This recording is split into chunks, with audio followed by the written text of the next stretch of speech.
Μπερδέψαμε τα παραμύθια. Βρεφοκομείο Πάτρας.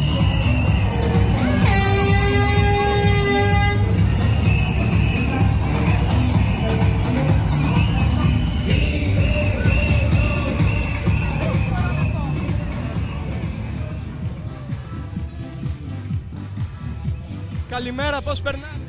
Καλημέρα σας, να περάσουμε όμορφα. Είναι πάρα πολύ ωραία και του χρόνου. Και του χρόνου. Καλή διασκέδαση να έχετε.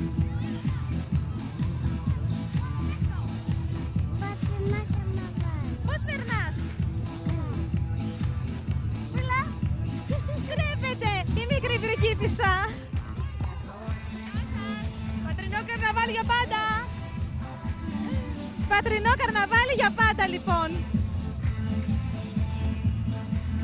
Έχεις μπερδέψει λίγο τα καρναβάλια όμως. Έχω λίγο, αλλά εντάξει, δεν ξεσαλώνουμε πολύ. Αντέχεις να παρελάσεις και την άλλη εβδομάδα? Τι λες μωρέ, άλλες δύο θέλω εγώ. Άλλες δύο. Μπράβο σας! Έτσι είναι, άμα είσαι και μπαμπάς και έχεις και το μικρό στο παιδάκι, συμμετέχεις και στο καρναβάλι των μικρών, το οποίο ξεκίνησε το 1996, έτσι. Θυμάμαι όταν ξεκινήσαμε. Γεια σας κοκκινοσκουφίτσες μου. Καλό καρναβάλι.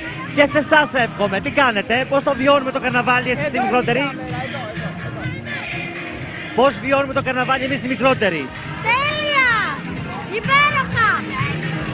Μην ξεχνάτε να χαμογελάτε, πάμε δυνατά!